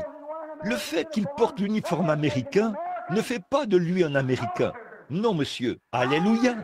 Vous pourriez faire partie de toutes les églises du pays et tourner la page chaque nouvel an. Cela ne fait pas de vous un chrétien. Frère, quand vous avez une pièce d'identité avec vos empreintes digitales, alors vous êtes américain. Vous avez une pièce d'identité pour prouver que vous êtes américain. Et quand vous avez le baptême du Saint-Esprit et que la puissance de Dieu est à l'œuvre dans votre vie, et qu'elle vous amène à vivre humblement et paisiblement de ce monde actuel, jour après jour, semaine après semaine, année après année. On sait quelle est votre position. C'est vrai. David a dit, ce sera comme un arbre planté près d'un courant d'eau. Tout ce qu'il fait lui réussit. Il ne flétrira pas lors de la sécheresse, parce qu'il est planté près d'un courant d'eau. Oui, monsieur, son fruit ne se flétrira point. Ses feuilles ne se flétriront point. Il donnera son fruit en sa saison. Or, il n'en est pas ainsi du méchant. Ils sont comme la paille, qui sèche et que le vent dissipe. C'est vrai, d'un réveil à l'autre, il faut qu'il soit ravivé et ravivé. Mais une fois qu'un homme est ancré en Christ, il sait où il en est. C'est vrai. Donc, si nous avons péché, P-E-C-H-E, péché, eh bien le péché, qu'est-ce que c'est? Le péché, c'est l'incrédulité. Combien savent cela? Prenez votre dictionnaire Webster, quel que soit l'endroit où vous voulez vérifier cela. Ici, dans la Bible, le premier péché, c'était l'incrédulité. Pas vrai? Celui qui ne croit pas est déjà jugé. Partout dans l'Écriture, d'un bout à l'autre, c'est l'incrédulité. L'incrédulité. Si je dis qu'il fait nuit dehors, il fait noir. À quel point est-ce noir? Quelle partie exactement est la nuit? Le tout est la nuit, pas vrai? Il fait nuit parce qu'il fait noir, pas vrai? Dans quelle partie de cette pièce se trouve la lumière? Est-ce dans cette partie-ci que se trouve la lumière? Eh bien, la lumière se trouve dans toute la pièce. C'est de la lumière, parce que c'est de la lumière. Et si vous êtes un croyant, vous êtes un chrétien. Si vous n'êtes pas un croyant, vous n'êtes pas un chrétien. C'est tout, car vous n'êtes pas sauvé par de bonnes œuvres. Vous n'êtes pas sauvé parce que vous poussez des cris. Vous n'êtes pas sauvé parce que vous dansez par l'esprit. Vous n'êtes pas sauvé parce que vous parlez en langue. Vous n'êtes pas sauvé parce que vous observez le sabbat. Vous n'êtes pas sauvé parce que vous mangez de la viande. Vous n'êtes pas sauvé parce que vous adhérez à l'Église. Vous n'êtes pas sauvé par le baptême d'eau. Vous êtes sauvé par la foi. C'est par la grâce que vous êtes sauvés. C'est vrai. Et lorsque vous êtes vraiment sauvés, ces autres choses viennent automatiquement. Vous parlez en langue. Vous pouvez pousser des cris. Vous pouvez louer Dieu. L'esprit des prophètes est soumis aux prophètes. Quand le pasteur voit quelque chose qui cloche, il dit « Regarde ma sœur ou mon frère, ça c'est mal. » Vous vous soumettez. C'est vrai, vous vous soumettez. L'esprit des prophètes est soumis aux prophètes. Soumettez-vous simplement et dites « Oh Dieu, pardonne-moi, je ne voulais pas faire du désordre. Je suis prêt à... Oh, si l'Église continue à avancer, alors vous verriez une Église qui agit pour la gloire de Dieu. L'esprit des prophètes est soumis aux prophètes. Tout est en ordre. L'Église est en ordre. Mais si vous levez la tête avec prétention et dites « Je ne crois pas », je vous le dis tout de suite, je ne crois pas. Cela montre tout de suite qu'il y a quelque chose qui cloche chez vous. C'est mal. Il y a quelque chose qui cloche. Vous ne pouvez pas supporter la correction. Vous savez ce que je veux dire. L'Écriture dit, prenez garde à cela aussi. C'est vrai. Si vous ne pouvez pas supporter la correction, que vous ne pouvez pas demeurer dans l'ordre, que vous ne pouvez pas demeurer dans les choses de Dieu, alors vous vous retirez. Paul a dit, ils sont sortis du milieu de nous parce qu'ils n'étaient pas des nôtres. C'est vrai. Et il a dit, tous ces enseignements, et il a dit, quand je viens parmi vous, il y a ceci, il y a cela, et il y a autre chose. Il a dit, eh bien j'ai appris qu'il y a même des disputes, et qu'un homme va avec sa propre mère, et qu'un autre s'enivre à la table du Seigneur. Il a dit, j'apprends toutes ces choses. Cela ne devrait pas se faire. Et quand ils sont partis, il a dit, eh bien, ils sont sortis, parce qu'ils n'étaient pas des nôtres. C'est vrai, il a dit, vous mangez aux tables du diable, puis vous mangez à la table du Seigneur. Et vous essayez de prétendre être chrétien. Il les a taillés, il les a mis en pièces, il les aimait, mais il leur a dit la vérité. Et quand cette génération-là se lèvera, et que Paul se tiendra devant eux. Paul pourra dire, « Je suis pur du sang de vous tous. Je vous ai dit toute la vérité de Dieu, sans en rien cacher. Je n'aurai pas à répondre de l'époque de Paul. Mais quand cette génération-ci se lèvera, je devrais me tenir là en tant que témoin. Donc, si je sais que quelque chose est la vérité, et que je refuse de la dire, et que je fais des compromis à cause de la popularité, je serai rejeté en tant qu'hypocrite. Mais il se peut très bien que je sois rejeté en tant qu'imposteur, que je sois rejeté en tant que fanatique, et qu'on me traite de tous les noms ici dans le monde. Mais ce jour-là, Dieu dira, « Tu as gardé ma parole. Je te garderai au jour de la tribulation. » C'est vrai, c'est ce qu'il faut faire. Si la Bible n'enseignait pas le baptême du Saint-Esprit et que cela avait pris fin il y a très longtemps, j'enseignerais la même chose. La Bible enseigne Jésus-Christ, le même hier, aujourd'hui et éternellement. Si elle disait que les miracles ont pris fin avec les apôtres, je croirais cela. Mais Dieu a dit, voici les miracles qui les accompagneront jusqu'à la fin du monde. Je crois cela. S'ils disent que les gens ne pouvaient parler en langue que pendant l'âge apostolique, et que la Bible dit que c'est le seul âge où l'on pouvait parler en langue, je croirais cela. Mais il a dit, ces miracles, y compris le parler en langue, auront cours jusqu'à la fin du monde. Si le baptême d'eau au nom de Jésus devait cesser avec les apôtres et prendre la forme de Père, Fils et Saint-Esprit de l'Église catholique, si nous devions cesser cela à cette époque-là, pour commencer avec ceci, je ferai la même chose. Mais il est enseigné que ça demeure le même. Cet évangile devra être prêché dans le monde entier pour servir de témoignage. Et alors viendra la fin. Si l'aspersion était dans la Bible, je ferais l'aspersion. C'est vrai. Peu importe ce que c'est. Si le lavement des pieds n'était pas dans la Bible, je ne prêcherais pas cela. Mais la Bible dit, vous êtes heureux si vous savez ces choses et que vous les pratiquez. Et j'ai dit la vérité. Si le souper du Seigneur était spirituel et qu'on ne devait pas le prendre littéralement, je le dirais. Mais Jésus a dit, heureux, il a dit, faites ceci, prenez ces éléments qui viennent de lui, son corps, jusqu'à ce qu'il revienne. Je m'en suis tenu à cela. S'il avait dit que la guérison divine avait pris fin à cette époque-là, je croirais cela. Mais Jésus a dit, ils imposeront les mains aux malades, et les malades seront guéris jusqu'à la fin du monde. Je crois cela, c'est vrai. Je crois que les miracles accompagnent les croyants. Je me tiens là et je vois beaucoup de fanatisme qui s'élève. Les gens agissent comme ça. Ils se moquent et ridiculisent comme ça. Pas qu'ils ridiculisent, mais ils vont là-dehors et jettent l'opprobre. Vraiment un opprobre. Ils se tiennent là dans l'église et parlent en langue. Puis vont là-dehors faire la moue et faire des histoires. Ils s'en vont et ils reviennent au prochain réveil. Ce n'est pas Dieu, ça. C'est vrai. Non, monsieur. C'est à vos fruits qu'on vous reconnaît. Peu m'importe. Là, on peut leur présenter la vérité et dire, la voici, c'est ainsi dit le Seigneur. Et un homme regarde cela. Il en a peur. Il s'en va et dit, oh, je n'y crois pas de toute façon.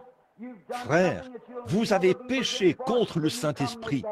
Vous avez fait quelque chose qui ne vous sera jamais pardonné, tant que vous ne serez pas venu rectifier cette chose. Si je me rends jusqu'à la rivière Oyo et qu'il y a un pont et on me dit que c'est par ce pont qu'il faut traverser, moi je dis, eh bien, je vais prendre mon automobile et utiliser un autre moyen. Le pont est bien là. On l'a bâti à cet endroit-là. Il y a un droit de passage à payer. Il me faut emprunter ce pont si je veux passer de Jeffersonville au Kentucky. Il me faut emprunter ce pont, pas vrai? Oh, je dis, je ne vais pas le faire. Je vais aller m'acheter un bateau et traverser en bateau. Ou je vais engager quelqu'un. Écoutez, ce pont fait l'objet d'une concession. Quand vous arriverez sur l'autre rive, les autorités vous rencontreront là-bas et vous arrêteront pour l'avoir fait. C'est tout à fait vrai. Ce n'est pas étonnant que Jésus ait dit, un homme est entré sans l'habit de noces. Il a dit, mon ami, qu'est-ce que tu fais ici? qui t'a fait entrer ici? Et cet homme était désemparé. Pourquoi n'en avait-il pas? Dans la parabole, là, l'époux, aujourd'hui en Orient, c'est l'époux qui prépare le souper des noces. Et quand il le fait, c'est à lui de fournir l'habit de noces. Jésus-Christ a préparé le souper des noces qui aura lieu à la fin de la vie. Et c'est à lui de pourvoir à la préparation des habits de noces. Et à la porte, le portier, pour ainsi dire, où l'un de ses amis intimes se tenait là. Et chaque homme qui se présentait là avec un billet recevait le même genre d'habit de noces. On l'en revêtait. S'il était venu en haillon ou un habit somptueux, il revêtait quand même l'habit de noces, parce qu'il aura la même apparence que tous les autres. C'est tout à fait vrai. Et frères, quand nous arriverons au souper des noces, il nous faudra revêtir le même habit de noces que saint Paul avait à son époque. Il nous faudra avoir le même baptême du Saint-Esprit. Il nous faudra avoir le même évangile qui brûle dans notre cœur, le même amour, sinon nous serons rejetés. Vous dites, eh bien frère, j'étais pentecôtiste, Non monsieur, ça ne vous couvrira pas du tout. J'étais méthodiste, j'étais presbytérien, je faisais partie du Branham Tabernacle. Ça n'aura rien à y voir. C'est vrai, vous voyez la vérité de l'Évangile. Comment Paul baptisait-il? Comment l'Église primitive baptisait-elle? Au nom de Jésus-Christ. Que faisait-il à cette époque-là? Ils enseignaient la guérison divine. Ils enseignaient la puissance de Dieu. Ils enseignaient le retour littéral. Ils enseignaient le fait de participer aux ordonnances naturelles, le lavage des pieds et le pain de communion et des choses comme ça. Ils rompaient le pain dans les maisons avec simplicité de cœur. Pas vrai? Oui, monsieur. Ils croyaient qu'il fallait réprimander le péché là où il y en avait et redresser les choses. Le cas d'Ananias et Saphira n'était pas facile, mais Pierre s'est adressé à eux et leur a dit ce qui leur arriverait. Quand Simon le magicien a cru, il s'est présenté là. Il voulait acheter le Saint-Esprit ou être un gros bonnet dans l'église. Il a dit, je vais mettre beaucoup d'argent dans le trésor. Alors vous, laissez-moi aller de toute façon. Pierre a dit, que ton argent périsse avec toi. Et ils n'ont pas touché à cela. Que Dieu bénisse ces hommes qui avaient une vraie conviction du Saint-Esprit, car ils avaient vu et dit la vérité. Voilà, c'est ça. Simon, tu as tort. Simon savait qu'il avait tort. Ainsi, si vous refusez d'y marcher, vous blasphémez contre le Saint-Esprit. Car si quelqu'un pêche volontairement, après avoir reçu la connaissance de la vérité, il ne reste plus de sacrifice pour le péché. Ne volera point. Tu ne mentiras point. Nous avons vu cela ce matin et nous avons montré qu'on ne savait pas ce qu'était le péché jusqu'à ce que la loi le mette en évidence. Tout comme s'il n'y avait pas de loi ici dans la ville. Ce ne serait pas une infraction de griller un feu rouge, à moins que ce soit qu'il y ait une loi contre cela. Il n'y aurait pas de loi, il n'y aurait pas de loi. Ce ne serait pas mal de rouler dans les rues à 140 km à l'heure, à moins qu'il y ait une limitation de vitesse. Et nous n'aurions jamais su ce qu'est le péché s'il n'y avait pas de loi. Ainsi quand la loi est venue et a mis en évidence ou manifesté le péché, la grâce de Jésus est venue et a ôté de votre cœur le désir du péché. Vous voyez, ça a ôté le péché, la chose la plus élevée dans les cieux. Dieu lui-même est devenu la chose la plus vile sur la terre, au point de représenter même un serpent. Le saviez-vous? Il était un serpent d'airain dans le désert. Pas vrai? De l'élément le plus élevé de toute l'éternité à la créature la plus vile de la terre et de la chose la plus sainte qui soit à la chose la plus impie qui soit, car il a pris sur lui le péché de chaque homme, de chaque bête, de chaque mortel, et il est mort en tant que pécheur, portant sur lui vos péchés. Le deuxième homme n'aurait pas pu venir. La deuxième personne de la divinité n'aurait pas pu venir. La troisième personne de la divinité n'aurait pas pu venir. La quatrième personne, les anges n'auraient pas pu venir. Dieu lui-même est descendu le plus élevé, il s'est fait le plus vil, afin d'ôter le péché. Ainsi, hommes et femmes, observez ce qu'il a dit et croyez-le. Eh bien, la Bible, quand il pêche volontairement, l'homme quand il venait poser sa main sur l'agneau mourant, il disait, j'ai commis un adultère, souverain sacrificateur, et j'offre cet agneau sans défaut, un type de Christ. Il posait sa main sur sa petite tête, on lui tranchait la gorge, et il frémissait, bêlait et mourait et tremblait. Il savait que ses péchés étaient portés par cet agneau. C'est lui qui aurait dû mourir de cette manière. Il fallait qu'il meure. Si ce substitut innocent n'était pas mort à sa place, on inscrivait ensuite son nom, Monsieur Jean Untel, dans le registre. C'était conservé là. L'un des Lévites conservait cela très bien, le scribe. Alors on conservait cela. Il avait commis cet adultère. Il avait offert cet agneau pour cela. Là, il reconnaissait que la parole de Dieu exigeait de le faire. Une seule fois par année. C'était tout. Eh bien, il repartait avec le même désir. Il revoyait cette femme et commettait adultère de nouveau. Il ramassait du bois le jour du sabbat. Peu importe le péché qu'il avait commis. Il revenait avec un autre agneau lors de la purification du sanctuaire. Et quand il revenait, quel est votre nom? Jean Untel.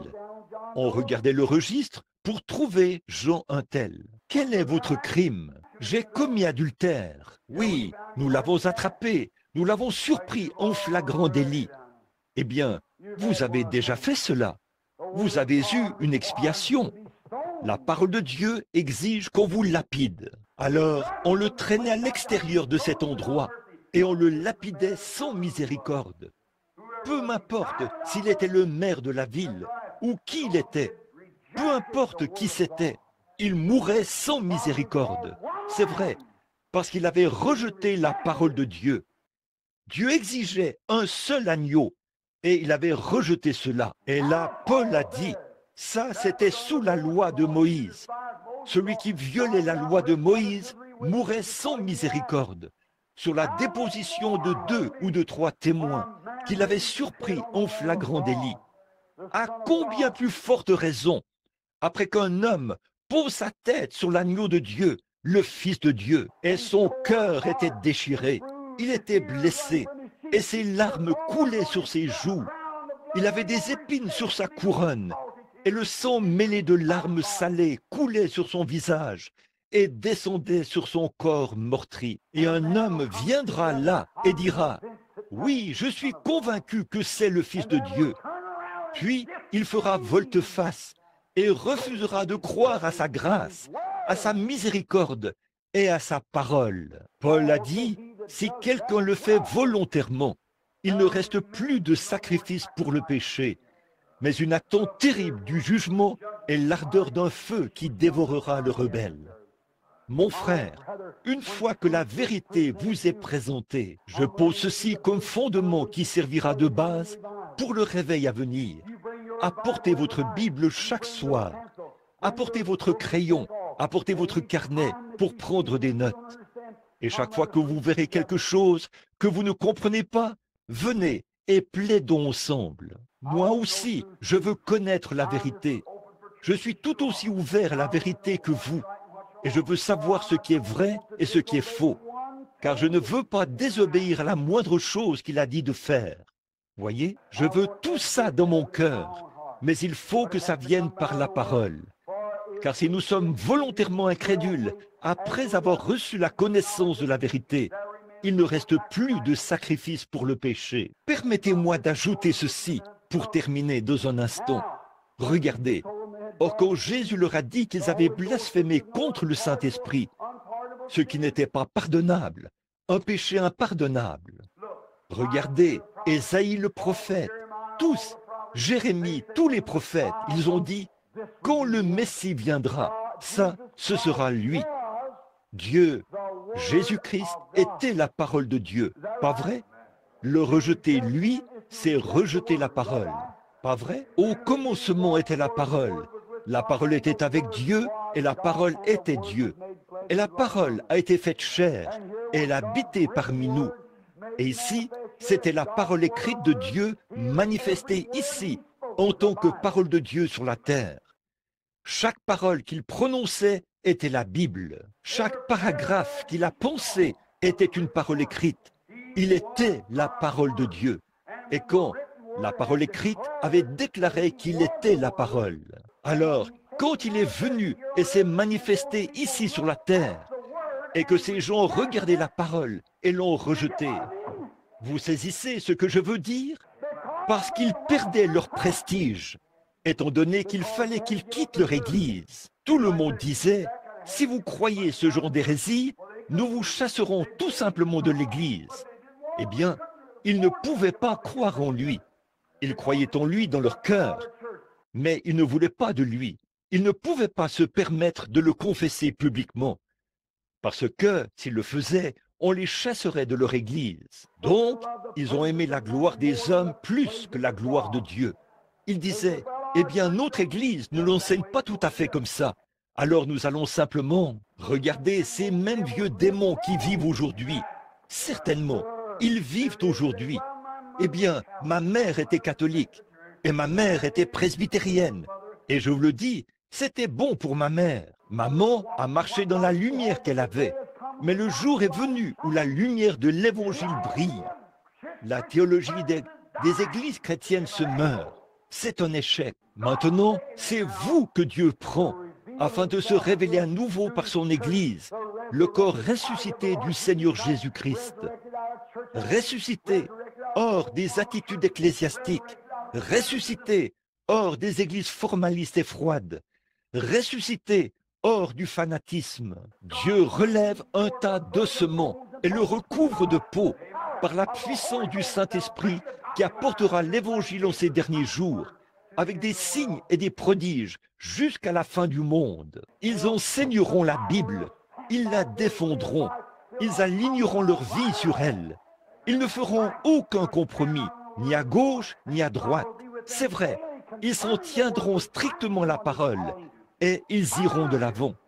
Et Dieu sera avec eux chaque jour, confirmant la parole par les signes et les prodiges qui l'accompagnent. Alléluia! Vous tous, étoiles du matin, levez-vous et brillez. Alléluia! Il y en avait un qui se tenait là-haut, sur la tour de garde. On a dit, « Ô sentinelle, que dis-tu de la nuit ?»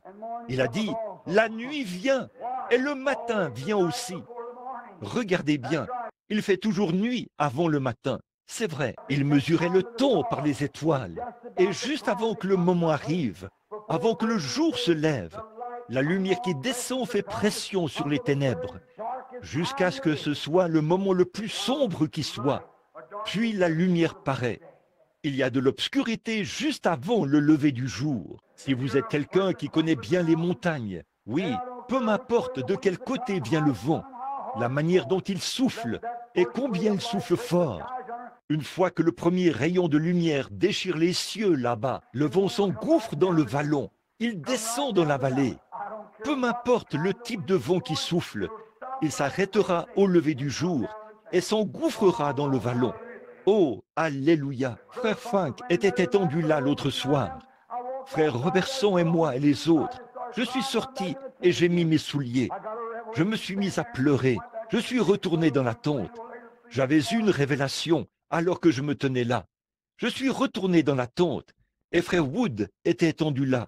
Il dormait à poing fermé et j'étais assis là, juste à côté, à l'intérieur, en train de pleurer à chaudes larmes. Je tremblais parce que j'avais vu quelque chose. J'ai dit, oui Seigneur, la nuit vient et le jour vient aussi. Nous traversons une période de grande oppression où les théologies et tout ce qui a trait aux églises disent « Venez vous joindre à la nôtre, venez vous joindre à la nôtre, venez vous joindre à la nôtre. » Mais juste au moment où le jour commence à se lever, ce vent impétueux s'engouffre de nouveau dans le vallon. Là, dans l'église, comme ça, juste au lever du jour. Oh, ce doit être le lever du jour, alléluia! Car la même puissance du Saint-Esprit revendique le même évangile qu'au commencement. Elle le revendique à nouveau aujourd'hui. Alléluia! Oh là là! Je suis heureux que nous marchions vers Sion, l'église du Dieu vivant. Alléluia! Je crois. Vous pensez que je suis bruyant? J'ai des raisons d'être bruyant. Je vous le dis, mon frère, quand le sang de Jésus-Christ vous purifie de tout péché. Depuis 23 ans maintenant, j'ai vu la conduite du Saint-Esprit. Je m'abandonne à lui, sans prêter attention à ce que quiconque dit. Cela a mis dans mon cœur quelque chose qui est ancré là-dedans, quelque chose que je n'ai pas mis de moi-même. C'est le Saint-Esprit qui l'a mis là-dedans. Dieu a la vérité pour moi. Je marcherai dans la lumière, puisqu'il est dans la lumière. J'aurai la communion fraternelle avec les uns et les autres, alors que le sang de Jésus-Christ purifie de toute iniquité. Car si quelqu'un pêche volontairement, rejette volontairement, après avoir eu connaissance de la vérité, il ne reste plus de sacrifice pour le péché. Hommes et femmes, écoutez maintenant, mes amis chrétiens, si tout ce que vous savez, c'est simplement de venir à l'église, arrêtez cela tout de suite. Arrêtez de penser que tout va bien pour vous. Si vous avez un esprit qui imagine, eh bien, je crois que je suis sauvé, et que vous voyez que vous êtes toujours en train de vous chamailler, ou que vous êtes toujours en train de faire des histoires. Il y a quelque chose qui cloche chez vous. Si vous voyez que vous n'arrivez pas à ôter l'inimitié de votre cœur, si vous voyez qu'il y a quelque chose comme ça, ne vous y trompez pas. On ne se moque pas de Dieu. C'est vrai, ce qu'un homme aura semé, il le moissonnera. C'est vrai. Ce que vous devez faire, vous dites, eh bien, je crois que j'ai le Saint-Esprit. Si vous voyez que ça ne porte pas le fruit de la douceur, de l'abandon, de la bonté, de la bienveillance, du pardon, et ainsi de suite, alors il est temps pour vous de vous secouer, car si vous péchez volontairement, après avoir reçu la connaissance de la vérité, il ne reste plus de sacrifice pour le péché, jusqu'à ce que vous veniez rectifier cette chose. C'est vrai, si vous savez que vous agissez mal, avancez le plus humblement possible, sondez la chose. Eh bien, dites-vous, je vais regarder cela un de ces jours. Un de ces jours, c'est peut-être trop long. Il se peut que vous ne soyez plus en vie un de ces jours. Ce qu'il faut faire, c'est de sonder cela tout de suite. C'est vrai, regardez cela et voyez si c'est vrai. Et si c'est la vérité, marchez-y et Dieu vous bénira. Permettez-moi de vous dire une chose dans un instant là, avant que nous terminions. Je suis désolé de vous retenir comme ça, mais je vais vous dire certaines choses que je sais. S'il y a une chose à laquelle je peux attribuer l'assurance que j'ai lorsque j'affronte des situations, lorsque je sais que telle et telle chose se dresseront sur mon chemin pour me défier de temps à autre, face aux démons et aux puissances, il y a une chose sur laquelle je peux m'appuyer et me sentir à l'aise. Deux choses principalement. Une chose que je sais au plus profond de mon cœur, c'est que j'ai essayé d'enseigner la parole exactement comme ce qu'elle dit. Je sais que Dieu a promis d'honorer cette parole. Peu m'importe qui la prêche, d'où elle vient, si elle est prononcée par un hypocrite, Dieu honorera la vérité. Vous croyez cela? Peu importe que ce soit le plus grand hypocrite du monde, Dieu honorera la vérité. C'est vrai, je sais que c'est la vérité, parce que je l'ai lu dans cette Bible. Je sais que c'est la vérité. Et ensuite, la deuxième chose que je sais, c'est que cet ange, quand il est venu à moi là-bas, il a dit, « Ne crains point, je serai avec toi. » C'est vrai, c'est pourquoi, alors que je ne savais pas comment m'y prendre, je me suis avancé pour affronter des situations, sans avoir de vision, sans savoir quoi faire. Quand j'ai une vision, je sais quoi faire. Mais lorsqu'il ne me le dit pas, je dois quand même avancer là pour relever le défi de ces choses négatives.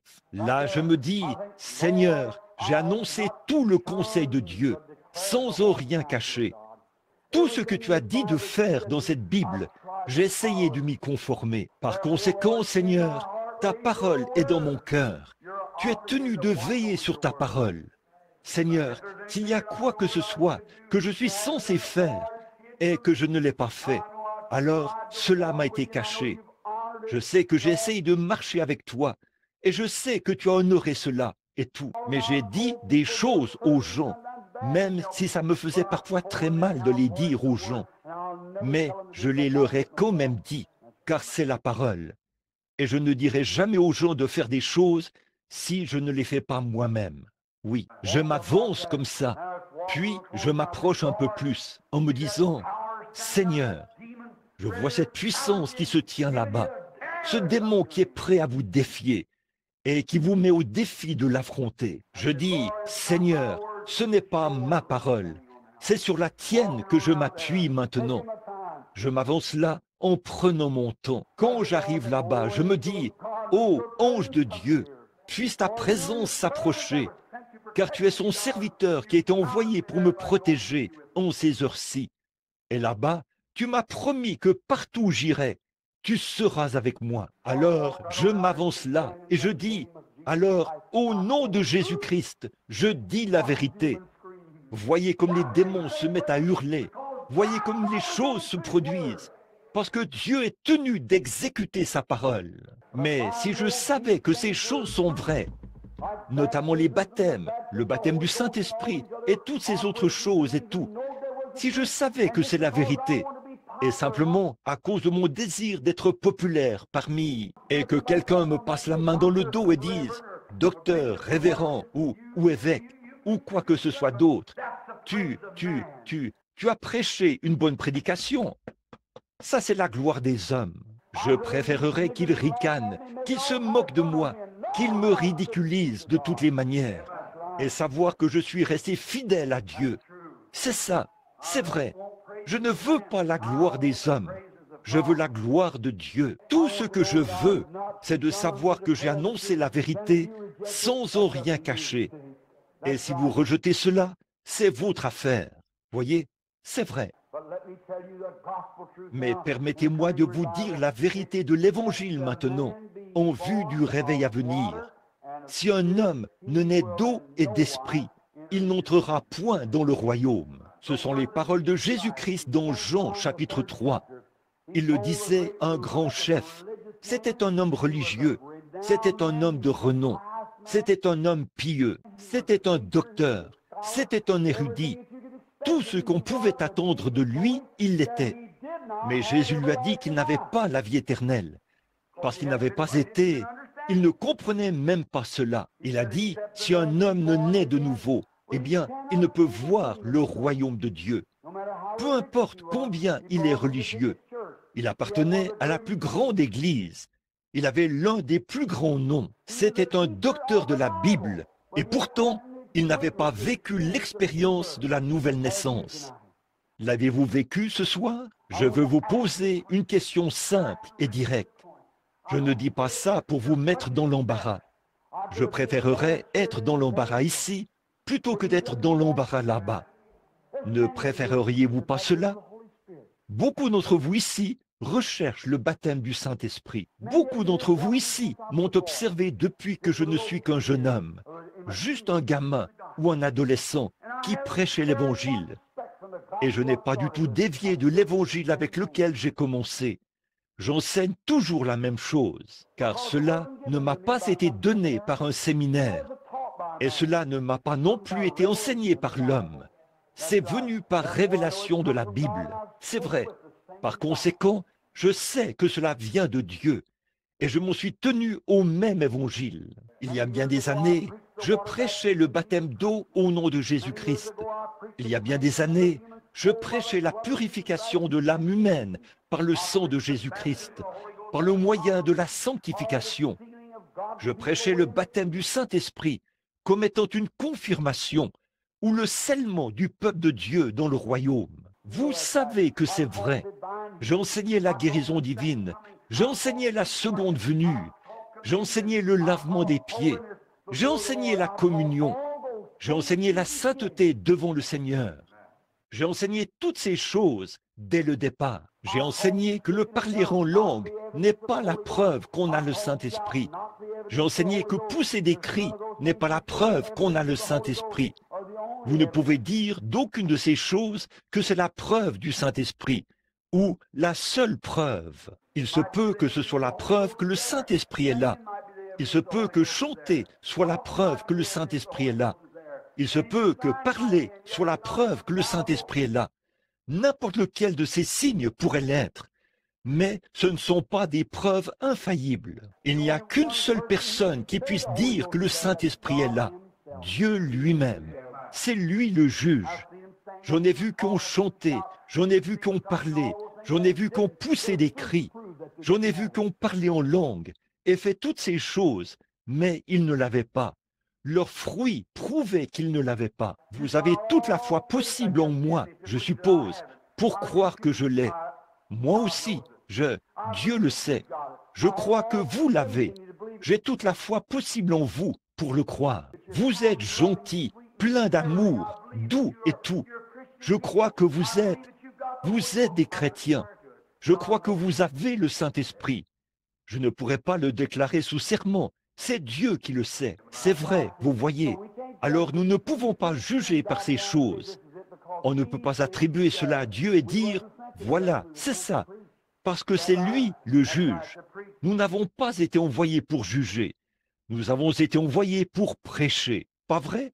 C'est vrai, prêcher. Et je peux vous apporter la vérité. Si vous rejetez cela et que vous vous en allez, je sais que la Bible dit que si vous le faites, alors il n'y a plus de rémission des péchés, tant que vous ne revenez pas rectifier cette chose. C'est tout à fait vrai. Donc, si vous voyez la vérité, marchez dans la vérité. Et maintenant, alors que vous venez, je veux vous demander quelque chose. Combien ici disent, frère Bill, tout de suite, je le dis aussi clairement que possible devant les gens. Je pourrais mourir avant même de quitter ce bâtiment. Mais je veux que Dieu sache et que les gens sachent ici que je veux le vrai baptême du Saint-Esprit. Voulez-vous lever la main pour dire « Je veux vraiment le vrai baptême ». Que Dieu vous bénisse.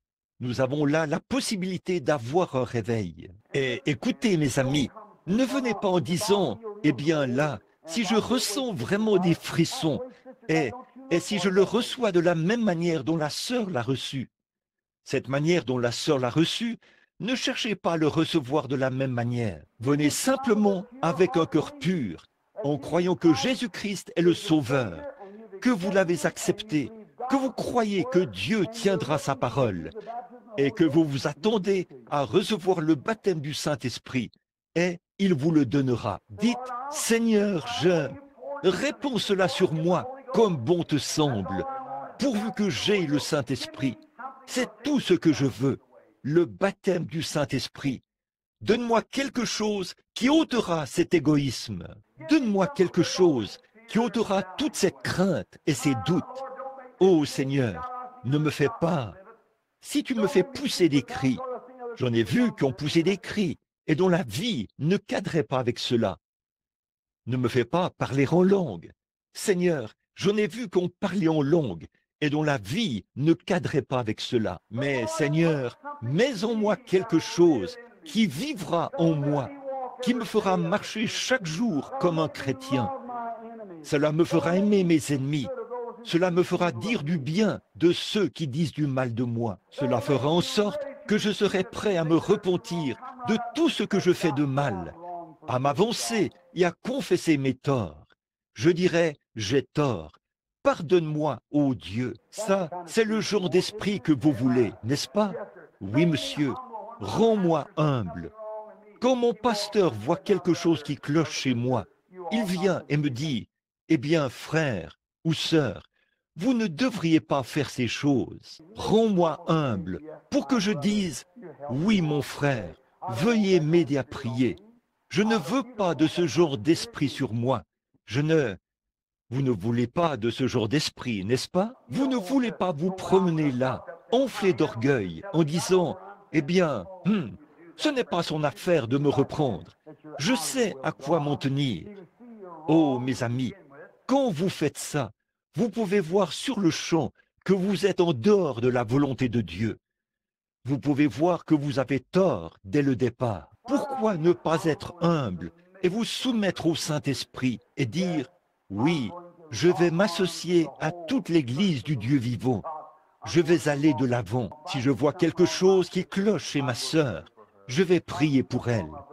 Si je vois quelque chose qui cloche chez mon frère, s'il continue, je vais aller chez lui et dire, mon cher frère, laisse-moi prendre ta main un instant. M'aimes-tu? Oui, je t'aime. Tu sais, nous prenons de l'âge et il ne veut pas aller dans l'enfer du diable. J'ai remarqué que tu faisais une certaine chose.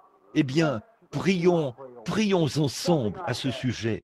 Vous voyez, quelque chose comme ça. Et là, si le frère ne vous reçoit pas, alors vous n'y pouvez rien. Ensuite, demandez à un autre frère de vous accompagner. Et s'il devient hautain, alors